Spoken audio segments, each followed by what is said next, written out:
Hello, everyone. Welcome back to Love, Laughs, and Lessons. And we are in our Matchmaker series. We have another amazing guest here today, and I'm Dr. Frankie. For those of you that are new, thank you for those of you that have been listening regularly. Please make sure to subscribe if you think someone else would enjoy what it is we're doing here, talking about relationships, sex, dating, matchmaking, pretty much anything interpersonal. Please share it. And thanks for those of you who have subscribed. I'm going to hand it over to my co-host, Denise Ray, who will take it away.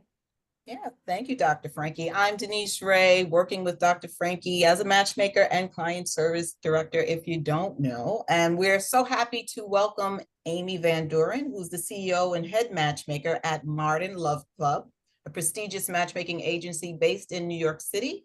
With over 15 years of experience, Amy has personally interviewed more than 15,000 single individuals, making her a highly skilled and intuitive matchmaker. Her work is driven by a deep passion for connecting people and understanding their unique life stories. Amy's approach to matchmaking blends life coaching, mindfulness, intuition, and results-driven pragmatism, offering a holistic and personalized experience. She takes on clients globally, primarily focusing in New York, San Francisco, and Los Angeles. Amy's certified matchmaker at the Matchmaking Institute and Matchmaker Alliance. Her expertise and innovative methods have garnered her features on Netflix Bling Empire, OWN Network, Vogue, Vice, The New York Times, Refinery 29, The New York Post, Nylon, Glamour, Maybelline, Wall Street, the Wall Street Journal, Elle, and New York Magazine. She's also shared her insights at esteemed venues such as the Lincoln Center, Soho House, and Time Out New York. Well, Amy, welcome, welcome, welcome. So happy to have you. What an introduction. Thank you, guys. Wow, you've been many places. And you know, we have to still update the website. We went a couple extra places since then. Love it. Yeah. Amazing. So tell our listeners, I know you're a matchmaker, but tell us a little bit about what you do. And you know what, I know you've heard this question a million times, but you have to tell folks how you got into this line of work. You want the real story? The real story. It's so good. Story. Yeah. Yes, the untold real story. The real story. When I was, I think 22, I was doing a performance art piece. Performance art is a medium of art that people are not as interested in as I was interested as a 22-year-old. Definitely not a great way to make a living in New York City, but I was really interested in doing public art pieces, usually in the park where I was doing free love advice. And someone stopped me in the park and asked me what I did for a fashion write-up for a magazine. And instead of saying I was a performance artist or a waitress or whatever it was that I was doing at the time, I told them that I was a professional matchmaker that worked with women in New York City, and that I was a feminist matchmaker. And I didn't know much about matchmaking, but I told the interview everything that I thought about this job that I kind of thought I invented. And then that it was New York Magazine, and that went to press, and I immediately started getting emails from thousands of high profile New York City boss bitches. And I didn't realize it at the time, but no matchmakers really worked with women at the time. And it wasn't like 1809, like it was 15 years ago. Right. And so, yeah, that's how I started matchmaking. I was just, and I'm not like a pathological liar. It's just sometimes when the muse hits and an opening happens, sometimes you just go with it. But, since then I got a lot of good mentors and interviewed 15,000 single people. And I think that I found the right career for my particular personality. And, if we think of this as a durational performance art piece with me, listening to 54 stories a week from people and it being, 16 years, I think it's a really durational performance art piece, maybe the most durational performance art piece. So yeah, that's how I got started. I love that. Yeah, I haven't met anybody else with such a story. So good. Yeah. And I love that it went to press. Yeah. And so I knew I had 2 weeks. And I went home to my boyfriend at the time and I was like, hey, I told New York Magazine that I was a matchmaker. He's like, oh, you are a matchmaker. And I was like, cool, let's make a website. So the website was just a picture of me and it said, Amy Van Doran's a matchmaker. And then it had my phone number. And so when it went to press, it was like all these my favorite filmmaker and like these fashion, like everyone that I admired in New York, they had my cell phone number. And so they were just like calling. Mhm. And then I had to call, then I started Googling matchmakers in New York. And so I started calling them and I was like, Maria and Lisa Clampett and the New York, the big New York matchmakers. I was like, hey, do you guys know how to do your job?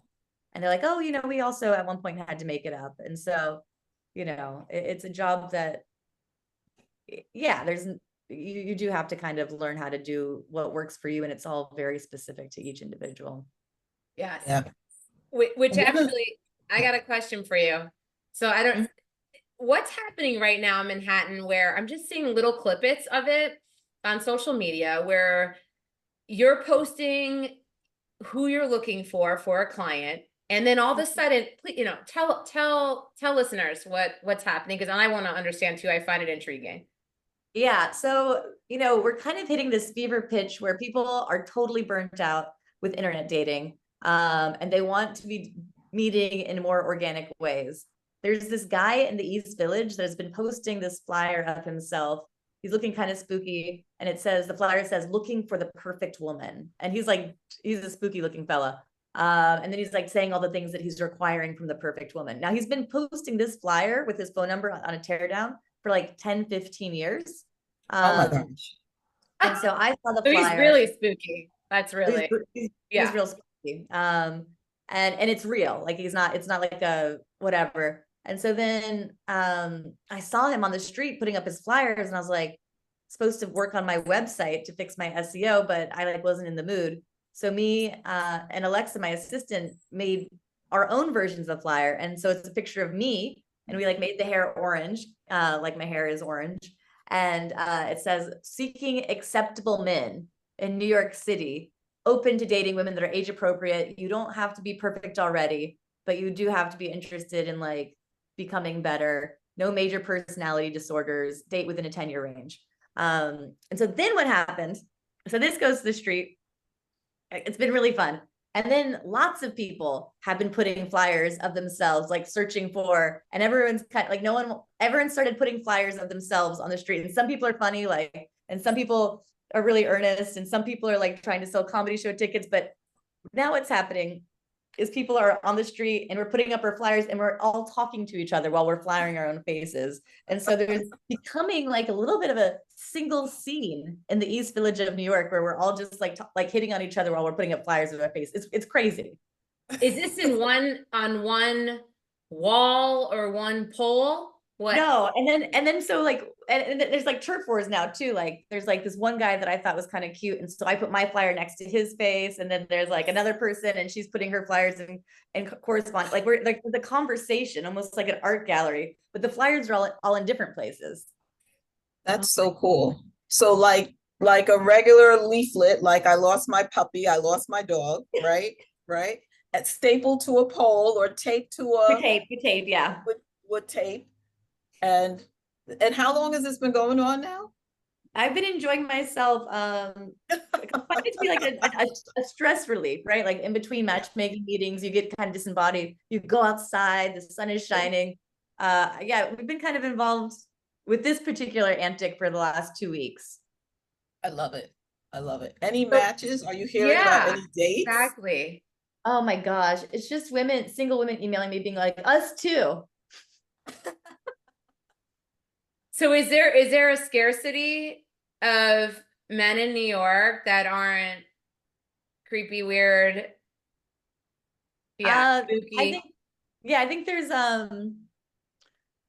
a crisis, for sure. I think there's a real crisis. That being said, yeah, the male to female, if you're in this first of all, if you're in the cis dating world as a woman, but there's any unexplored queerness, this is what I say to all my clients. If there's any possibility of you not wanting cisgendered men, like, let's explore that. So that's how I've been opening my matchmaking interviews. Thank you. I love that. I it. wish Right? all the matchmakers Yeah. would do that. So they say like, I'm looking for a cisgendered man. And I go, are you sure? Is there any flexibility on that? Are you sure? They're Yeah, like, they're what? like, What do you mean? they're like, What do we you just mean, paid are you sure? $100. What? And then what do you say? Where they go, what do you mean, are you sure? No, the women are always like, you know what, maybe like, you like all the women are always like, yeah, like, the men are like, no flexibility that are coming in, but the women are like, yeah, you know what, I should try something else. How cool is that? Yeah, I wonder if because you're such a creative, open-minded, interesting person, if you're drawing in similar types of peeps. yeah. I mean, with every matchmaker, you have to find your match with the matchmaker, right? And so I think my clientele is definitely a reflection of my values. Yeah. And also I get to choose, right? So if 200 people email, I'm gonna pick the ones that like I get that are gonna make me look good if I set them up on dates, right? Like if I set you up on a date with my best friend and you're gonna be a problem, well, one, that's gonna be bad for business because no one's gonna want to be set up through me. And so everything we do, it has to be with integrity and and a lot of people don't realize, like, if you are like, the way to win matchmaking is to be nice to your matchmaker. Like, listen to them, be thankful for that advice, get them little presents. Like you just like want to be, because you want to be the best student possible so that the matchmaker, whenever they like get the great matches in, they think of you first. Like there's like, you even if you're mad at your matchmaker, like you're probably just like mad at yourself because like you're like, what, this is the level of human being that I should be. Like it can be challenging to know, like, oh, what do you think, like what other people think you should be dating, right? Because everyone starts up going to a matchmaker being like, oh, like I'm at video game level 10, give me 10. But I'm like, actually, no, we're not there yet. Like you get where you're at. And obviously there's like different ways to bring value into relationships, but yeah, I mean, and I think that's what's cool about matchmaking is there's a third party that's unbiased, that can actually match you, because like people are online and everyone's going for the same two people, but those two people are not going for you, and so people keep failing over and over again because who they're matching with is not who's seeking them. Yeah. Right. Yeah. Supply and demand. Yeah. Also just like knowing your demographic. I always make the joke, like, if I was trying to date like a stockbroker or like a football player, they probably don't want to date me. But if there's a guy that's into Burning Man or science fiction films or cartoons or like surrealism, they'll be into me, Yeah. Common. So this idea of also staying in your lane. Like, let's be realistic. I know, we like, it's important that we think highly of ourselves, but you also have to be realistic about who would want to date us based on the package that we bring. Yeah. Sometimes I think that comes up in matchmaking where people really, they think because we're matchmakers that we can almost create magic. We're magicians. Magic, but it is a practical magic.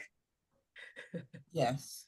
Yeah. And we always tell them, become the person that you want to date, right? So we want you to reflect those same qualities and be, like you said, on the same wavelength of the person that you're expecting to meet.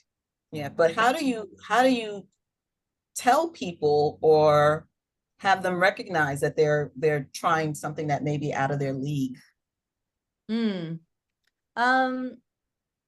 I mean, it's different with everyone. Obviously, I'm not here to hurt anyone's feelings. I want to build people up. I'm their cheerleader in the corner.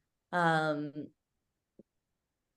mean, if they're being really difficult, I'll be like, listen, I interviewed, 10 people that fit that criteria of what you're looking for, but I showed them your bio and they weren't interested. Now these 10 people were super interested. Why don't we can either work on becoming more, we can pause and just go into coaching, and we can work on becoming more to be able to attract that demographic, right? Like if they're super fit, then we have to go on a fitness journey. If they're super artsy, like we have to tap into that side of ourselves. And so, yeah, I at a certain point, if it's really not working, or if they're like, you know, stuck on the superficial level, like I know that they're not actually ready for romantic partnership. Mhm. And that's Mhm. hard to hear though. I think right. It's just hard to tell somebody that when they have been telling themselves, and their friends and family may have been telling them as well, that you should find companionship. You should find a partner. You deserve a partner. Yeah, I just Mhm. got a text message from someone that I just met at a party once, but in passing. And they were like, we need to date someone who is Jewish, who's over 6'3" and has more than $300 million a year and loves Christmas. And That's a I tall order. like, they're Jewish guys in New York. They're not that tall. Not only that, and they love Christmas, And they And love they also, Christmas. and they they're also have Jewish. they have to be Jewish and love Christmas and millions and millions and millions And of dollars. millions and millions. Yeah. $300 million in their account. Starting. Literally, that was the amount. Yeah, starting. And what did you say? What was your response? Oh, I said, you know, if you want to book a session online to talk to me for an hour, it's $300. Basically, we need to talk. We And need like, to, if you're Yeah. serious about Like, it, you can pay me for my time because there's you need a value lot of here. help. Yeah, Yeah. there's some help. We can get you on the right track, but it's Mhm. gonna take some of your time. Yeah, for sure. So Sure. what I'm hearing is that this is not a reasonable, realistic order. Listen, I'm a millionaire matchmaker. I'm a billionaire matchmaker. I didn't expect to be saying that in my life because like I'm like a punk from a junkyard in Florida. But like I know what the Like, millionaire she's I serious, know what not joking. I know what the millionaire is looking for, and it's not someone who's seeking out dating a millionaire. That's right. That's the thing they're not looking for. Right? They're literally hiring me to make sure that doesn't happen. That's right. Yeah. So earlier, Amy, you'd said that your clients were primarily women, right? So is that who your client is now? Or No, I am working with anyone of any gender or race or anything, as long as I think that they're cool and reasonable and can afford me. okay. So like anything, meaning they could be Anyone. non-binary, they can be they, them, Zer. Any- I had a coaching client the other day that was like, I just am identifying as a cat. And I was like, all right, we're going on a cat journey. I love it. See, we don't get calls like this, do we, Denise? I don't. No, I would love for someone to tell me they identified as a cat. I would Maybe it's so. you were bringing out.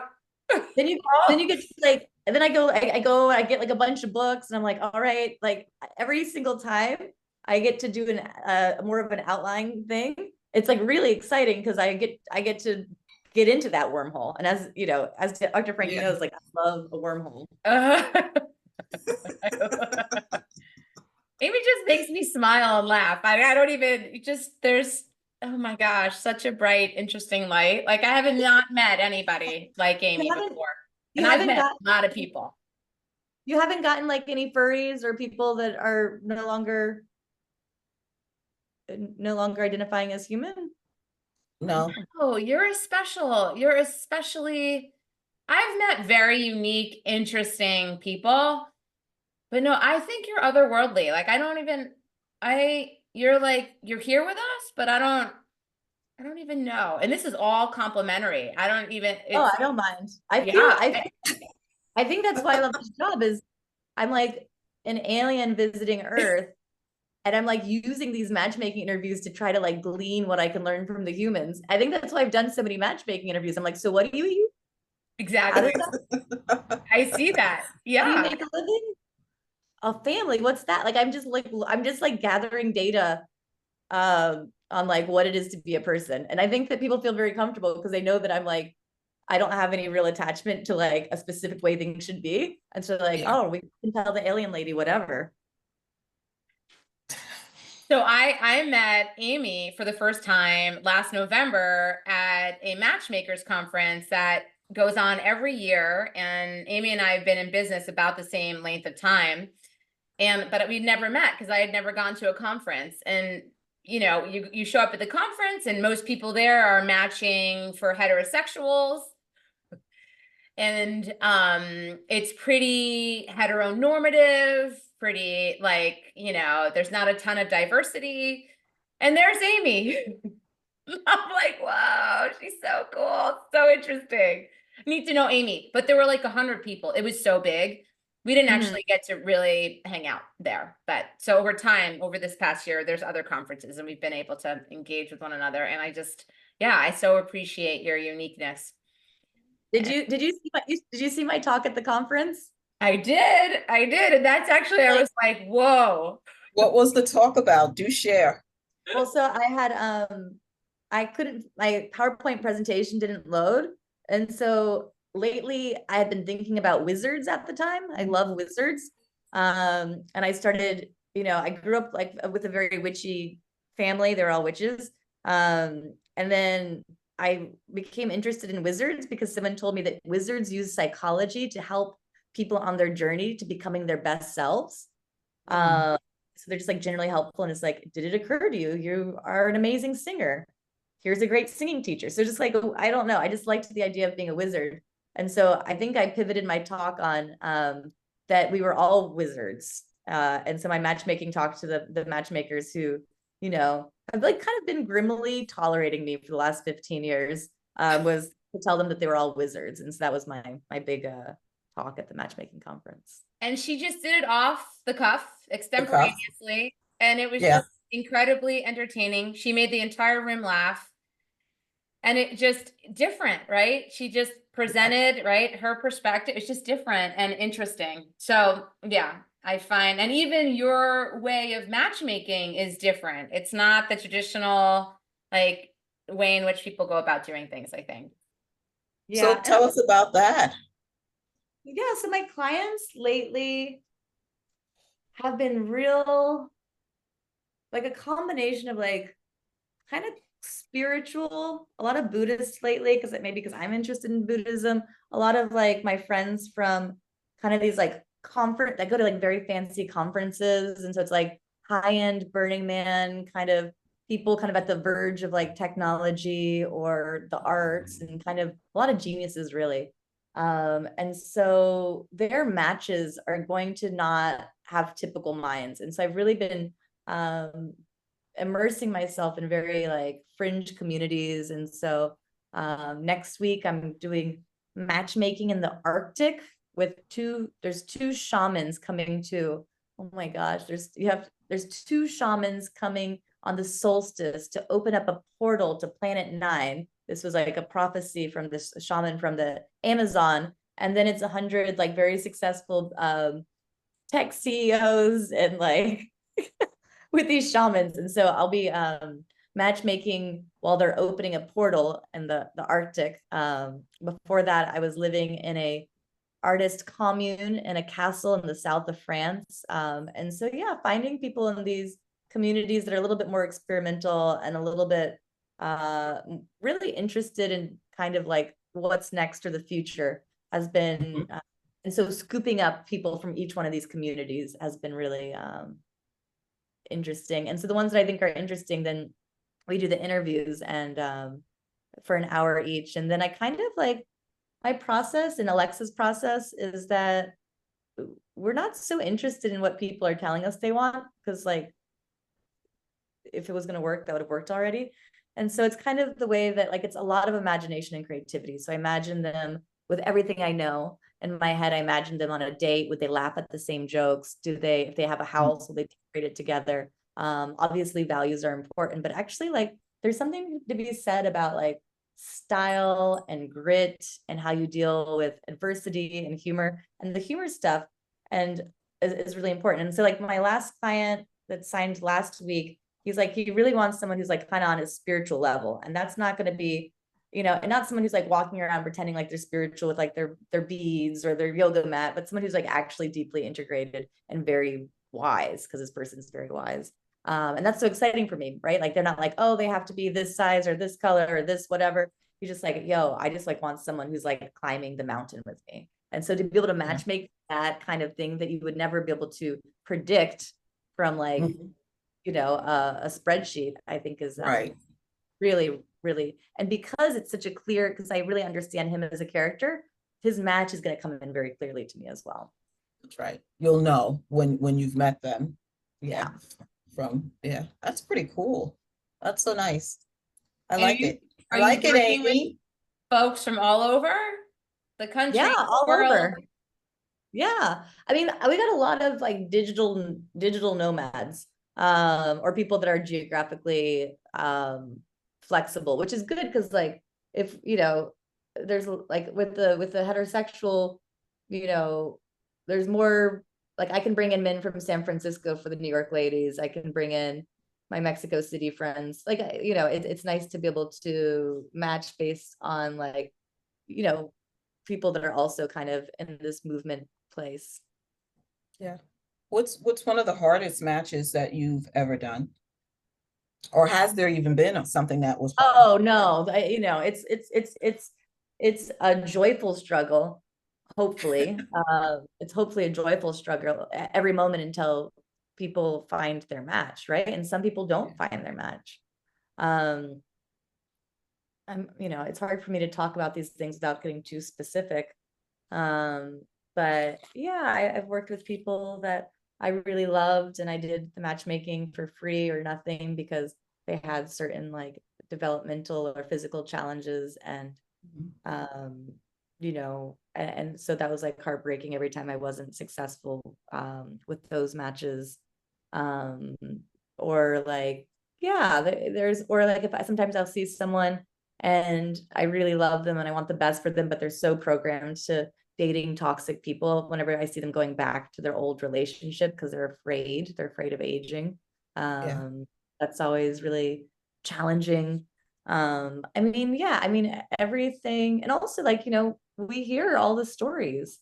Like, you know, listening for 54 hours a week for that long, like, yeah, there's a lot of real sadness and real loneliness in the world, and you want to be able to help everyone. But the fact is the reason why I'm good at what I do is because I'm working with small volumes so that I can actually go on a journey and get to know people. And so I wish that there was a way to offer matchmaking at a larger scale to more people because we are in this loneliness epidemic, right? Right. It's a Right. crisis. We all know it's a crisis. It's you know, it's more dangerous than smoking cigarettes or being an alcoholic. And as our country gets more and more divided, people don't know how to disagree with people. That's And for right. me, like, the rupture and repair of relationships of like, instead of just like people treating dating like a capitalistic marketplace where if you don't like something, you throw it away and you buy something new. The rupture and repair is what brings us closer and makes things stronger, but we're kind of losing that skill set. So, I mean, I'm in general extremely worried about the humans because like when I started, I was like a little bit worried, but now the humans do seem to be more challenged than they were before. Yeah. Mhm. Also the acceptance of difference. Like we are rejecting difference instead of embracing and being curious. Yeah. Mhm.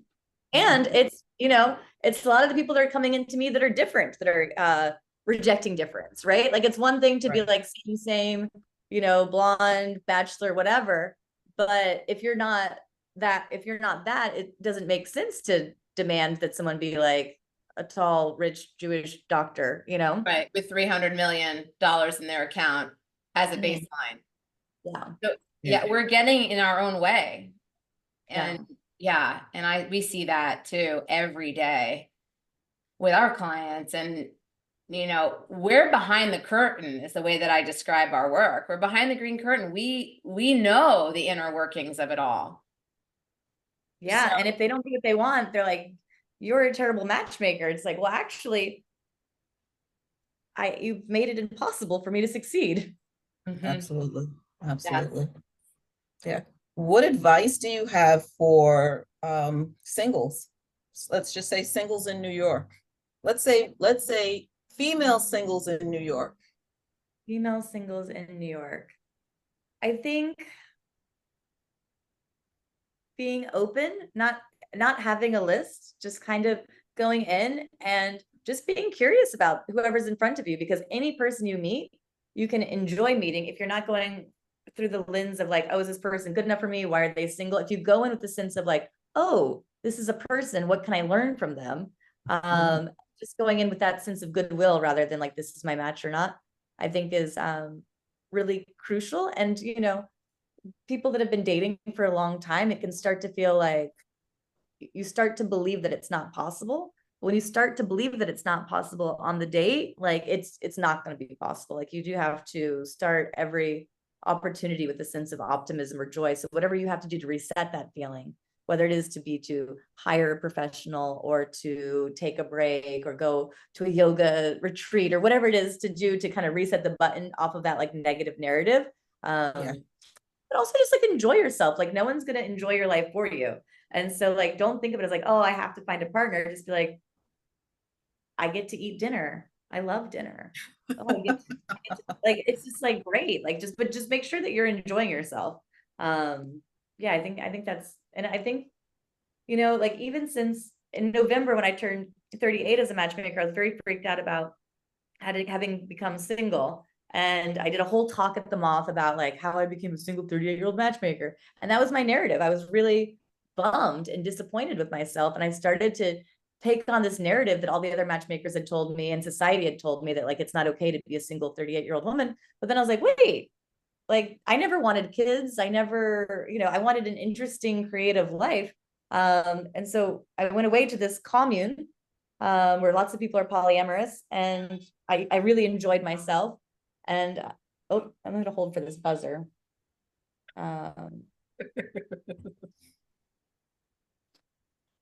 You're getting buzzed? Yeah, but it doesn't work, the buzzer. Oh, someone's showing up at your door?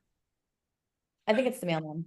Oh. Anyways, so yeah, so I, you know, started last year thinking that I was a failure for being a single matchmaker. And then I went to this polyamorous art community. And then I just like started enjoying myself again. I came back, and then all of a sudden people wanted to date me again. But I had to leave the narrative of like, oh, I failed, I'm supposed to be here. And when I started just enjoying myself and like giving less fucks is when actually really great relationship oriented people are like, yo, what's up, Amy? And they're really like showing up. And it just totally changed. But it took me having to reset by leaving the situation and then coming back. Were you aware that you needed to leave a situation, or it's just? Oh, I was just there because like I just liked being in a commune. I didn't realize that my own mindset was being warped from the years of matchmaking and the years, you know, and the years of like systematic from our culture just kind of poisoning our minds. Well, it happens very slowly and unconsciously. Yeah. So if you're stuck in a rut, feel free to join my commune in France. It saved me. Do you have to be one of the, you know, elite or selected, or yeah? People do fill out a little questionnaire online to make sure that, you know, so the difference between a cult and a commune is like if you have like a person with like a major personality disorder. So we're not looking for, you know, we're trying to avoid having like a narcissist in the commune or a sociopath, just so we can keep it commune and not cult. You know, we're looking for people with community values that are team players, and generally like want to help build, you know, arts and arts festivals. But other than that, it's people of all ages and all walks of life from all over the world. So do they have to take a psych assessment? No. Okay. No. We just talk to them on the phone. I'm pretty good at catching these things. Not for myself. Excluding yourself. Yeah, I really get to figure out, unless it's someone I'm trying to date, I'm really good at figuring out who has the narcissistic personality disorder or is the psychopath. It's so funny. I teach classes on this and I still had managed, you know, last year to walk right into that situation. Yeah, because they're really charismatic. And yeah, we like the attention. I liked the attention. And they love bomb the shit out of you. You're like, wow, I feel like I'm on top of the world. And I feel so special. I feel chosen. That's right. And isn't that what we all want, though? Red flag. Yeah. Yeah, but there's a reasonable amount of attention and adoration that needs to come at a certain rate gradually. It can't just And be right off the not bat. not date one, like we're gonna get married in the Rodin crater, or not date one, like we're building a roller skating rink together. Like, no, Yeah. yeah, it needs to Yeah. Slow and First, we're gonna steady. take a walk together. a walk. Yeah. Yeah. And Yeah. then maybe we'll skip together. You know what I mean? Like it doesn't, and it's And also then we'll run.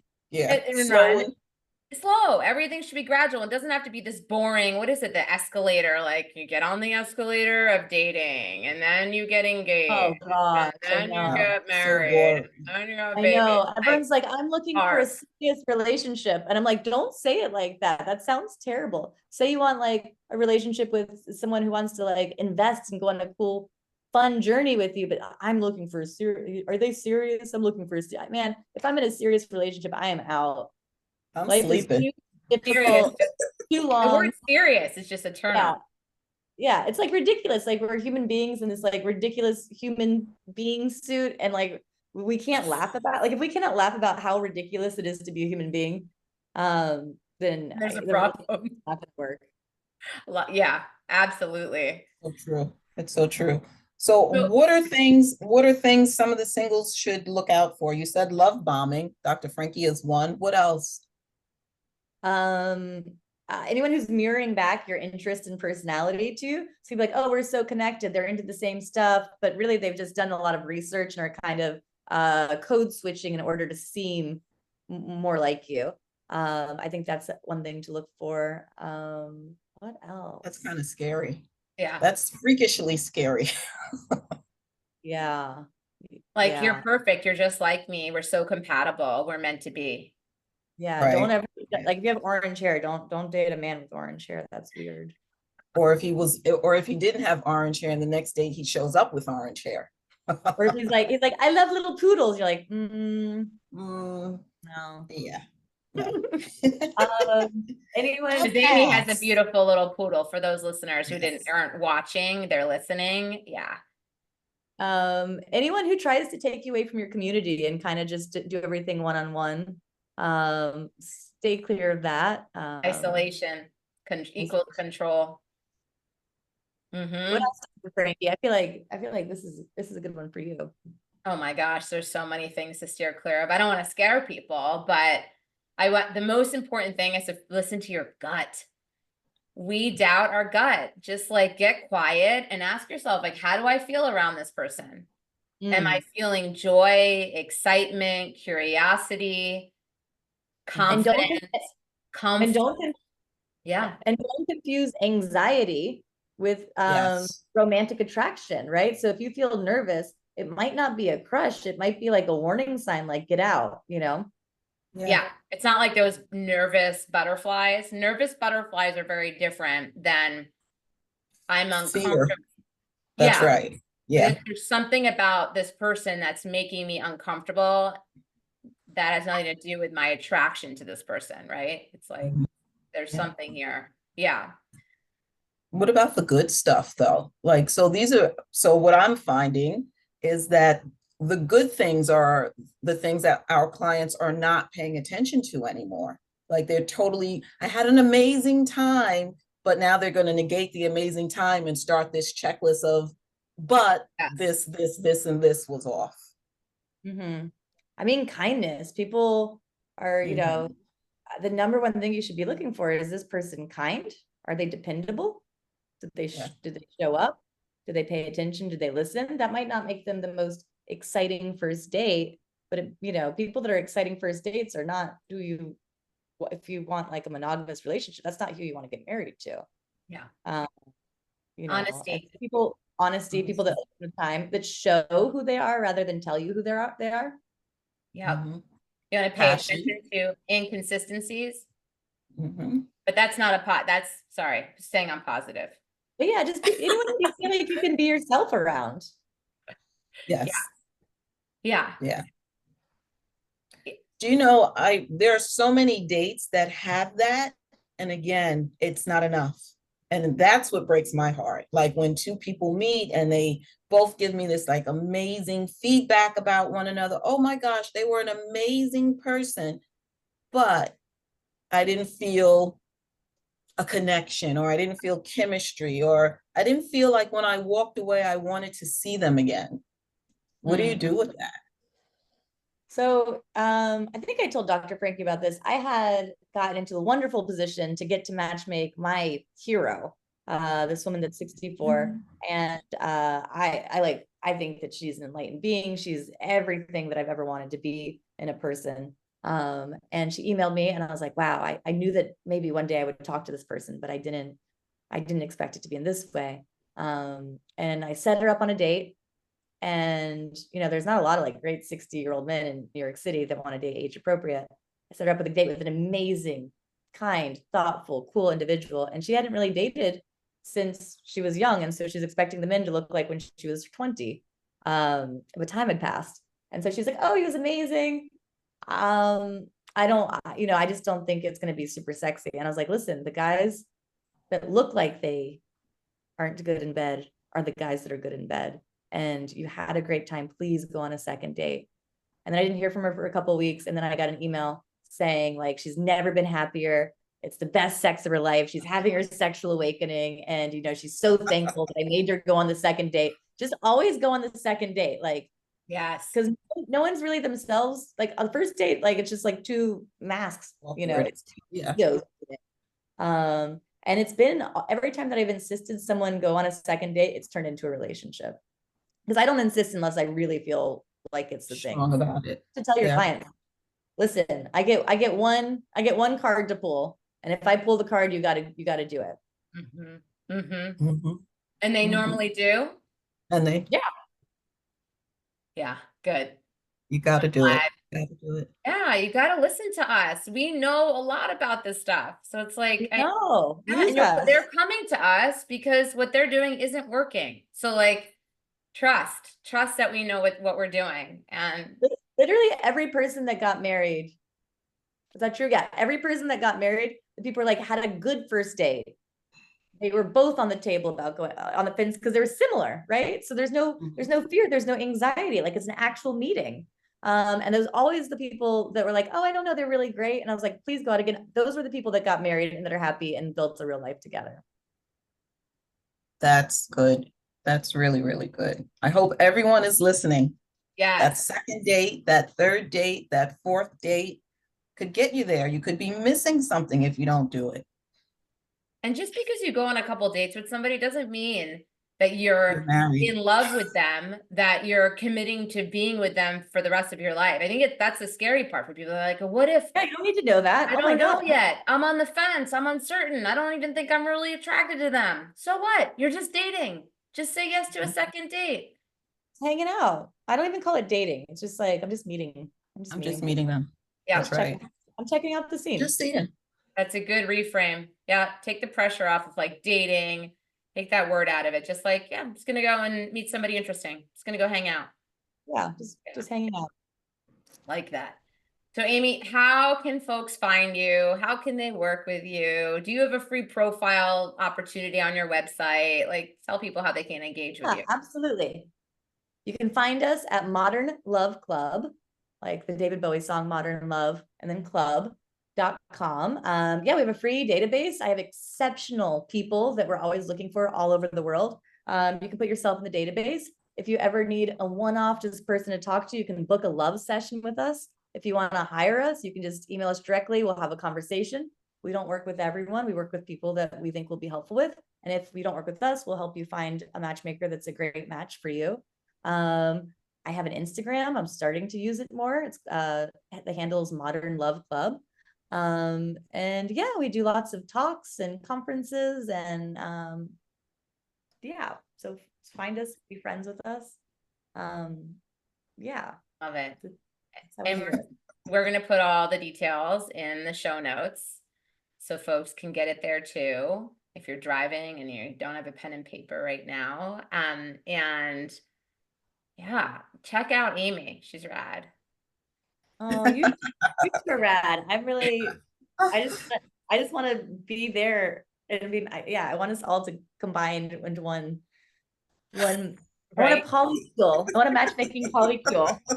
I mean, we kind of have that. I feel like, yeah, We the do. ones that vibe with each other and really appreciate and respect the professionalism and the ethics, right? And the process in which we work with our clients. I think we do. We're connecting and we're helping to support one another and make more matches, right? Because we all have networks that we can utilize to help find amazing matches for our clients. So folks who are listening, if you are interested and curious about matchmaking, get out there, connect with us, ask questions, schedule a call. Do you have like it's easy to find you, right, Amy? People can just book some time. Yeah. Loveclub.com. Good. And for most people, if you are looking for matchmaking that's specializing in women and queer folks seeking the same, you know, that would be you guys. And what's your website? littlegaybook.com. The Gay Book. littleblackbookmatchmaking.com. Yeah. And we've got, you can find us on social media. So if you're liking Love, Laughs, and Lessons, follow us on social media as well. You can find us at Dr. Frankie Bichon, Little Gay Book, on Instagram. I don't know, Denise, you know them all. I know YouTube. We'll list them all for you. We They'll will all list be them. there. Yeah. That's And it. thank you all. We couldn't be doing this successfully without all of you listeners. So thank you for subscribing. For those of you that are listening now and haven't subscribed, I want to urge you to do that. Click that little bell below. I think if we're on YouTube and on all the other platforms, I'm sure there's a subscribe button right there. Yep, you Anyway, got it. lots of love, everyone. Kisses, hugs. See you next time. Bye-bye.